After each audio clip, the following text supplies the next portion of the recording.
The Maui Jim Maui Invitational was filled with great games. We're going to break down a few of them here today on Slasher U. I'm your host, Christian Rao, here with my co host, Steve Feck. And Steve, what a better way to start off this one was first, we should say, while recording, the championship game just finished. And we have the winner, um, Arizona defeating Creighton by 2 points. A very close game in this one. But we're going to break down a few of the games, a few of the rounds inside this one. And we're going to break down Creighton versus Arkansas first. It was a terrific. I didn't think you could top the Arkansas Creighton game until I watched the championship game. It was really back and forth. We just didn't have the time to really do it justice. Maybe we can refer back to it, after the holidays or whatever. But Arkansas and Creighton, it was a battle of two guards. It was Anthony Black and it was Ryan Nemhart. They just took control of the game. And if not for a couple of ticky-tack fouls, Arkansas might have actually been able to pull this one off. They were in the second half, they were in the bonus at about the 12 or 13 minute mark. At about the 10-minute mark, they were in the double bonus. So the Arkansas bench Musselman was not happy whatsoever throughout the game. There was some questionable calls going there, but what a basketball game. And for it not even to be the championship game, for these two teams to have met, in a middle round, it was fantastic. Yeah, 21 points only coming from the Arkansas bench. You think that's not that great, but if you look at the Creighton side, only 3 points came from their bench players too. But that was just a fantastic play out of their starting five. They had 3 in 20 points and in points wise, and led by Nemhart, which was 25 points. Nemhart looked absolutely phenomenal in this game. He is the reason why they came on top of this one. Final score 90-87. Steve, this Creighton team very aggressive to start off right off the bat to really bring that up, but this starting five, they're going to go deep. This looks like a Final Four team in prime form already in late November. Yeah, and in fairness to the Arkansas bench, Musselman only played 7 players. So it's kind of hard to get a lot of contribution from your bench if only 2 bench guys are getting in. But literally, the starting five for both sides were in such a groove. And it was such an interesting, dynamic and matchup between the two. You really didn't need to call on the bench as much. Creighton did go to the bench a little bit more than Arkansas did. But yeah, Creighton just pressed, the issue pretty much throughout the first half. Baylor Shireman, I think I had said when we were talking about Creighton's last game that he's really going to be the key for them. He may be the most valuable transfer portal guy at the Division I level. And that's saying a lot because there are some terrific transfer portal players coming in.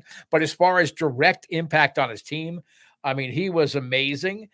And it was important for him to have a really big game and for Nemhart because Kaluma wasn't himself. He didn't have a terrific game, and Alexander was in foul trouble. So that certainly caused matchup and rebound problems in the second half.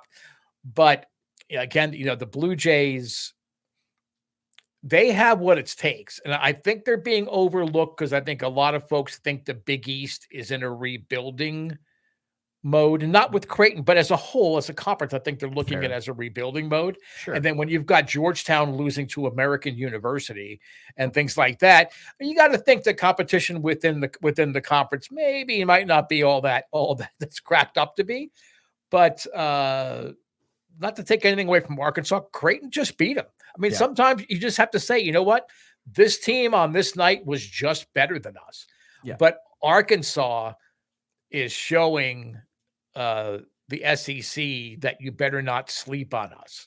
Okay, you might think we're a little bit young and you might think we're a little bit, thin, but we're the real deal. And as we come together and as we gel a little bit more, we're going to cause you problems night in, night out. I think Arkansas is still the best team that we've seen so far in the SEC. And I know that's saying a lot because there's a lot of great teams. But so far this season, in the month of November, I got to give the nod to Arkansas, even with the loss here to Creighton. You talked about Creighton here with Shireman, and then I talked about Nemhart. Both of them two together were 6 for 9 for the 3-point field. Absolutely amazing. Creighton only hit 7 3 points. 6 of them came from those two players. If they're on, if those two players are on, and bringing, Kalkbrenner as well into that situation, if you can get all three of them firing, I don't know if any team can beat this squad. If when all three of these players are playing at their absolute peak. We saw that in this Arkansas game. I'm looking forward to seeing Creighton in December. They're done after we just noticed. We just said that they did lose to Arizona by just a short margin. I believe it was 2 points in the final game. So that means that Creighton is done for the month of November. We will see them take on Texas at the beginning of the month, December 4th. It should be a fantastic. I'm sorry, December 1st. We're going to see them December 1st. We're at the beginning of December. Number 10, Creighton taking on number 4, Texas. Obviously, by then, we're going to see some things change. I would assume that Creighton may drop a little bit in the top 10 rankings. They might fall out because of that one loss. It's possible, or they might stay and people might flip around him. We'll see what happens in that aspect. Texas has looked really good, though. We're going to have a great game with that one at the beginning of December. So be sure to check that out. We will definitely have you that recap covered here on SlasherU. Let us know your thoughts. Did you watch the Maui Jim Maui Invitational? If you didn't, you missed out. Check out your YouTube highlights or whatever you need to do. ESPN Plus. Make sure you grab that. Feast Week is always some of the best basketball. Make sure you check that out. And while you're there, and if you have, let us know in the comments below. Give us a little shout out, if you will. And while you're there, hit like and subscribe. And as always, thank you for watching SlasherU.